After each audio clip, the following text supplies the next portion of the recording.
Chers collègues, messieurs les modérateurs, nous allons donc désormais aborder dans les MICI l'utilisation et la prescription de deux classes thérapeutiques bien différentes, que sont les antibiotiques et les AINS.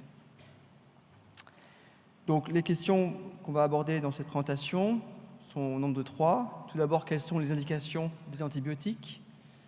Quelles en sont les modalités en termes de dose, de molécules ou de durée de prescription? Et quelles recommandations peut-on proposer pour les AINS? Tout d'abord, si on s'intéresse au traitement de la maladie de Crohn luminale, et les données de la littérature montrent que le plus souvent les études sont négatives, notamment pour la ciprofloxacine.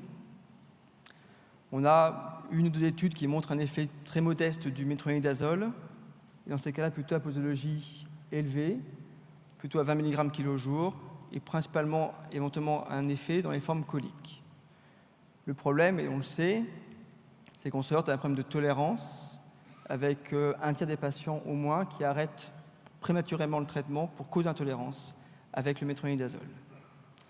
Les études s'intéressant à l'association ciprofloxacine et métronidazole sont négatives. Puis un mot sur la rifaximine, qui est un antibiotique qui est plus récent, avec une action qui est purement intraluminale. 2 études ont été publiées sur l'induction de la rémission de la réponse clinique dans les maladies de Crohn plutôt légères, ou pour le maintien en rémission chez les patients qui ont été mis en rémission par des corticoïdes. Les 2 études sont positives à la posologie de 800 mg 2 fois par jour sur les traitements de 12 semaines. Simplement, ces 2 études n'ont pas été confirmées par des études plus récentes et donc il est difficile de retenir une indication pour cet antibiotique. Passons à la maladie de Crohn fistulisante. Pour les formes abcédées, je ne vais pas détailler le traitement des abcès par les antibiotiques. Pas beaucoup de questions, à mon avis, par rapport à ça. La question se pose peut-être plutôt sur les fistules anopérinéales actives.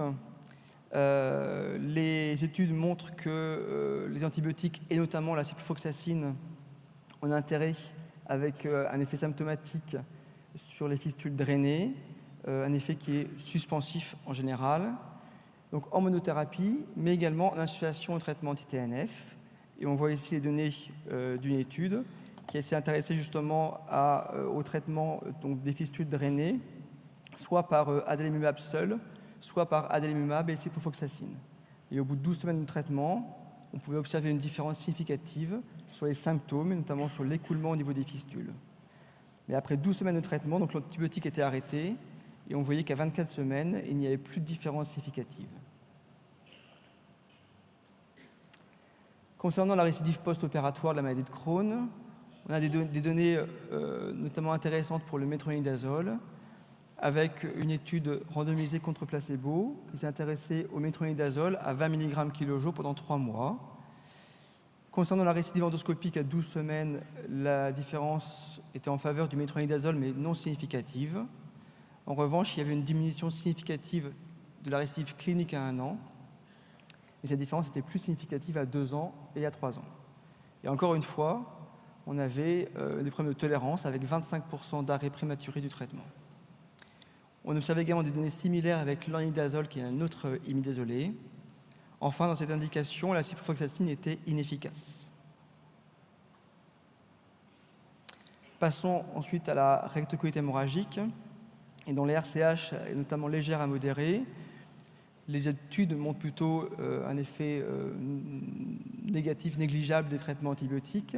On peut citer cette étude donc, du métronidazole dans les poussées légères à modérées comparée au 5-ASA, qui restait traitement de référence. Concernant la réponse clinique, après 4 semaines de traitement, on avait une réponse clinique significativement inférieure dans le groupe antibiotique comparativement au groupe 5-ASA. De la même façon, les études étaient négatives avec la ciprofloxacine. Alors bien entendu, il existe une situation qui est particulière concernant les RCH opérés avec anastomose iléoanale, avec développement d'une pochite, où là on sait que les traitements antibiotiques sont le traitement de référence des formes aiguës.